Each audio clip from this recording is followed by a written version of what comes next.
ជំរាបសួរបងប្អូនទាំងអស់គ្នាដែលមានបំណងចង់បង់រំលោះរថយន្តនៅឃ្លាំងចន្ទរិនអូតូ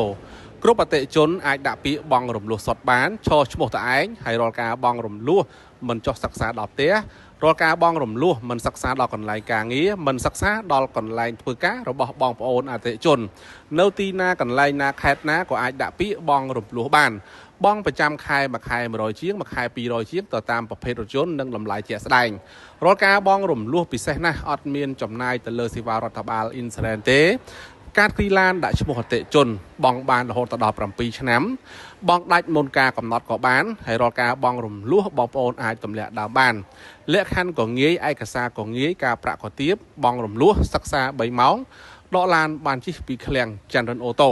បងប្អូនចង់បានរថយន្តពិតប្រាកដចង់បានឡានស្អាតឡានមានការធានាបងប្អូនអាចបដាក់ពាក្យបង់រំលោះបាននៅឃ្លាំងចន្ទរិនអូតូដែលមានទីតាំងផ្លូវឯកឧត្តមជាសភារារាជធានីភ្នំពេញឡានស្អាតមានការធានានៅឃ្លាំងចន្ទរិនអូតូអញ្ចឹងបងប្អូនឃើញប្រភេទឡានគឺស្អាតណាស់ហើយសម្បូរបែបគឺប្រភេទពណ៌សយើងដឹងហើយថាជាប្រភេទពណ៌សគឺពណ៌លេខ1ពណ៌ដែលស្រួលលក់ហើយពណ៌ដែលអតិថិជនរកទិញច្រើនបាទអញ្ចឹងបងប្អូនទាំងអស់គ្នាបានតាមដានវីដេអូនេះហើយបើគិតថាចង់បានឡានមួយគ្រឿងយកទៅប្រើប្រាស់ចង់បង់រំលោះសុទ្ធបងប្អូនអាចខលមកខ្ញុំបានឬក៏តាមឆាតក៏បានដែរលក្ខខណ្ឌងាយទេបងប្អូនណាមិនទាមទារអ្នកធានាហើយអត់ប្រកាន់មុខរបរអត់ប្រកាន់ការងារប៉ូលីសទាហានគ្រូបរិញ្ញាកម្មកររោងចក្រអីគឺបង់បានដូចគ្នាអត់ចាំបាច់មានលិខិតបញ្ជាក់ប្រាក់ខែគ្រប់អតិថិជនទាំងអ្នកធ្វើការទាំងអ្នករកស៊ីត្រូវមានអត្តសញ្ញាណប័ណ្ណនិងសិភៅគ្រួសារថតចម្លងចាំបាច់បំផុតអត់បានអញ្ចឹងបងប្អូនទាំងអស់គ្នាសម្បូរណាស់បងប្អូនអើយឡានស្អាតមែនទេអញ្ចឹងបងប្អូនឃើញហើយស្រឡាញ់ហើយមួយណា